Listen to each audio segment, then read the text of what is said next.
Halo guys, balik lagi dengan Efek Movie. Drama bergenre detektif atau agen mata-mata adalah salah satu genre yang paling digemari di Indonesia. Karena biasanya drama bertipe seperti ini banyak menampilkan adegan action dari tokoh utama dalam ceritanya. Nah, untuk pembahasan kali ini adalah drama Korea yang berjudul Local Hero. Drama ini bercerita dari salah satu mantan agen mata-mata nomor 1 Korea yang berniat balas dendam akan kematian rekan timnya. Tentu dalam perjalanannya tidak mudah, karena yang dilawan bukan hanya pihak musuh saja, tetapi juga pengkhianat dari agensinya. So, tanpa lama-lama kita ulas saja ceritanya.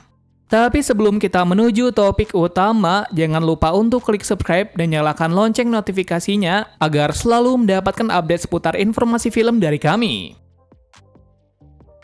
Dan berikut alur cerita drama Local Hero Part 1 versi Efek Movie.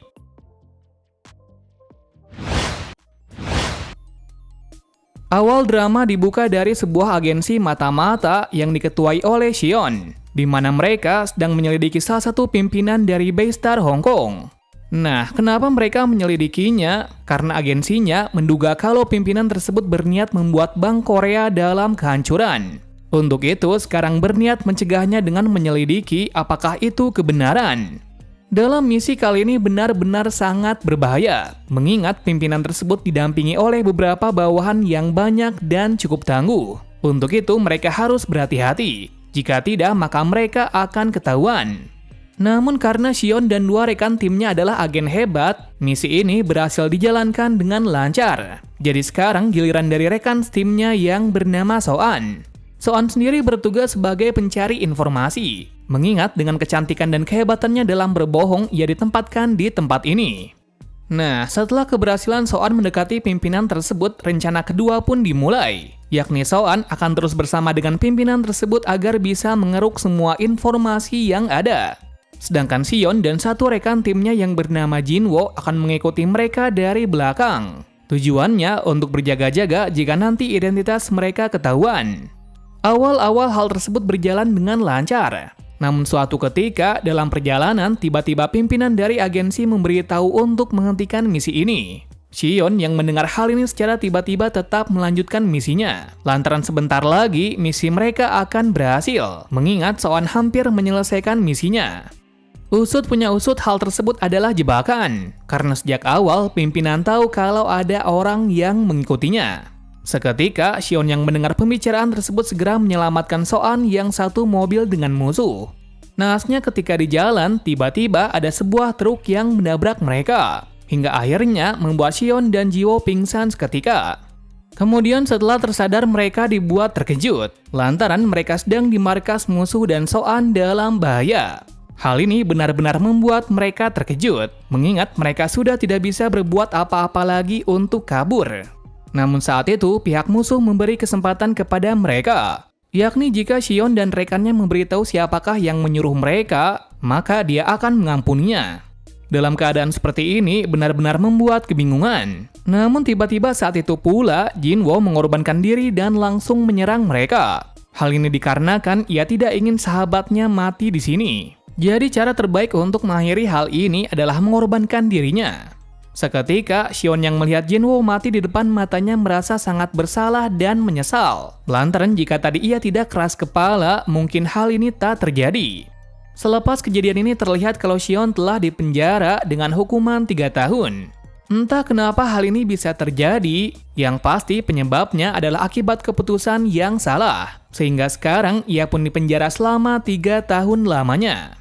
Akan tetapi untuk Soan belum dijelaskan apakah dia masih di agensi atau hidup seperti manusia normal. Adegan berlanjut 3 tahun kemudian. Terlihat setelah terbebas, ia langsung ditemui oleh pimpinan agensinya yang bernama John. Di mana sekarang John tidak lagi menjadi pimpinan seperti dulu. Melainkan sekarang ia menangani para agen yang pensiun.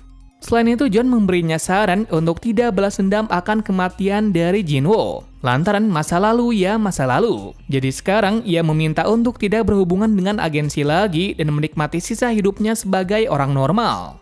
Xion menjawab bahwa mulai sekarang ia ingin hidup dengan normal, mengingat dirinya sudah lelah dengan semua yang ia jalani di masa lalu. Toh sekarang dengan uang pensiunnya, ia ingin membuat sebuah kehidupan baru untuk dirinya dan ibunya. Mendengarnya John sangat lega, karena sebelumnya dia berprasangka kalau Shion akan balas dendam mengingat dia adalah orang yang keras kepala. Seusai pertemuan tersebut, Shion pulang dan menemui ibunya.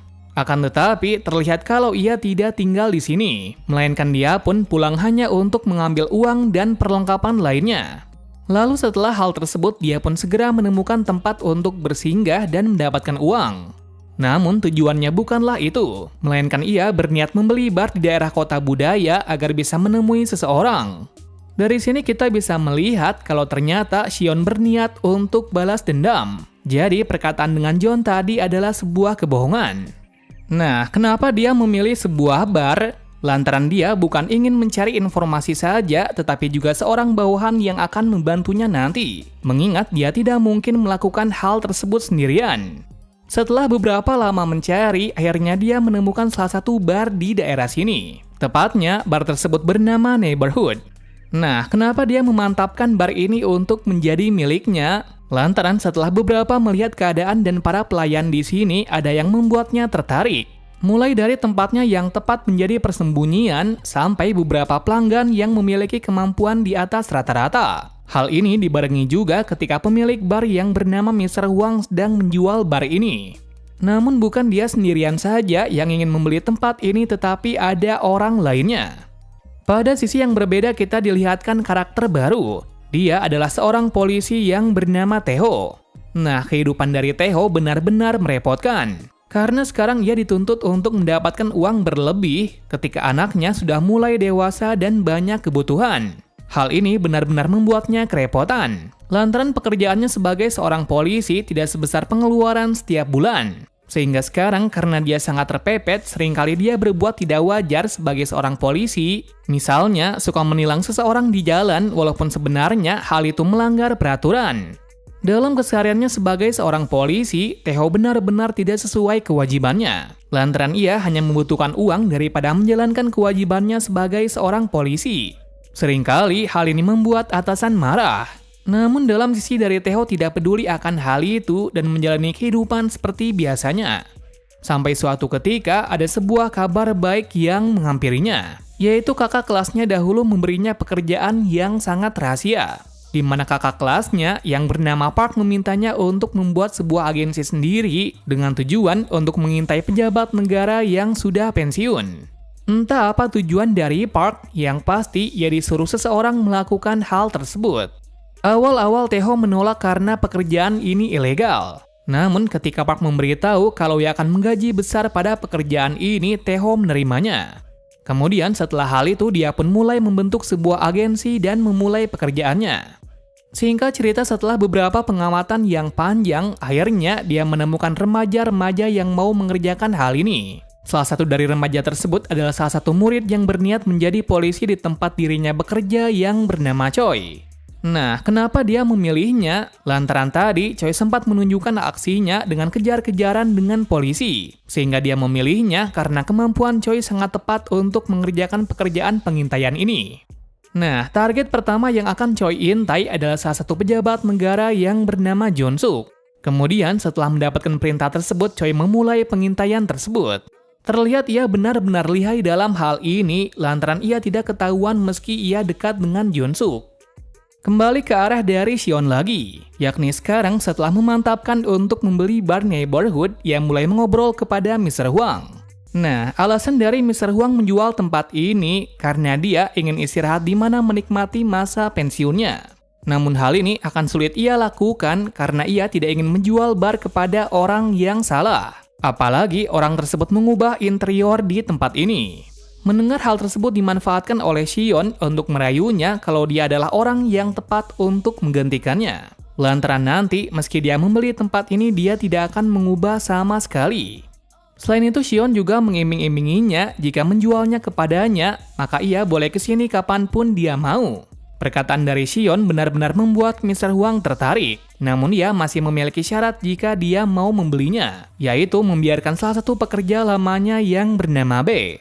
Mendengarnya, Shion akhirnya menerimanya. Dengan hal ini, akhirnya Shion resmi menjadi pemilik bar Neighborhood. Setelah resmi menjadi pemilik, Shion mulai mempelajari dan terbiasa dengan tempat ini. Nah, tak lama kemudian ada beberapa pelanggan yang datang. Dari salah satu pelanggan tersebut adalah Jun-suk. Tentu hal ini membuat Sion terkejut kenapa pejabat sepertinya berada di sini apalagi dia mengenal Mr. Huang.